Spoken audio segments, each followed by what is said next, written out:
Qubadlı rayon icra hakimiyyətinin təşkilatçılığı ilə 28 may Mədəniyyət evində həkim, xeyriyyətçi şair Mir Məhəmməd Mirsədoğlunun 80 illik yubileyi ilə əlaqədar tədbir keçirilib. Tədbirdə Qubadlı rayon icra hakimiyyətinin başçısı Malik İsaqov, millət vəkilləri, hüquq mühafizə orqanlarının, idarə müəssisə və təşkilatların rəhbərləri, həkimlər, yazıçılar, şairlər, Mir Məhəmməd Mirsədoğlunun yaxınları və ictimaiyyət nümayəndələri iştirak edib. Qubadlı rayon icra hakimiyyətinin başçısı Malik İsaqov tədbirdə çıxış edərək qeyd edib ki, istedadlı həkim, xeyriyyətçi, şair və mənəvi kamilliyi ilə tanınan mərhum Mir Məhəmməd Mirsədoğlunun 80 illik yubileyi ilə əlaqədar onu ehtiramla yad etmək, həyat yoluna nəzər salmaq böyük bir mənəvi borcdur.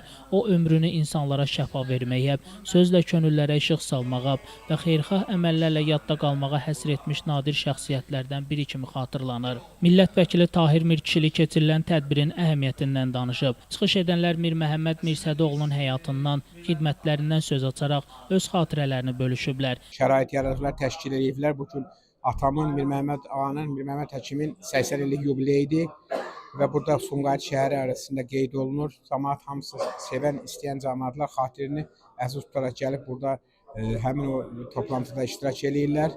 Allah razı olsun. Tədbirdə qiraətçilərin, tanınmış musiqiçilərin ifasında şeirlər, muğam parçaları səsləndirilib. Mir Məhəmməd Mirsədoğlu 1946-cı il fevral ayının 18-də Qubadlı rayonunun Mirlər kəndində dünyaya göz açıb. 1962-ci ildə Dondarlı kənd orta məktəbini bitirib. Elə həmin ildə Azərbaycan Tibbi İnstitutuna qəbul olub. 1982-ci il may ayının 15-də minlərlə insan faciəvi bir günün şahidi olub. Xeyirxah insan, gözəl ailə başçısı, sədaqətli dost və mehriban ata olan Mir Məhəmməd Mirsədoğlu çox gənc yaşında avtomobil qəzasına düşərək faciəli şəkildə dünyasını dəyişib. Bugün onun 80 illik yubileyini yad edərkən əslində bir ömrün xatirəsini deyil, bir məktəbi, bir mənəvi irsi xatırlayırıq. Onun həyatı insanlara xidmətin, yaxşılığın və mənəvi zənginliyin ən gözəl nümunələrindən biri kimi yadda qalır. Allah rəhmət eləsin.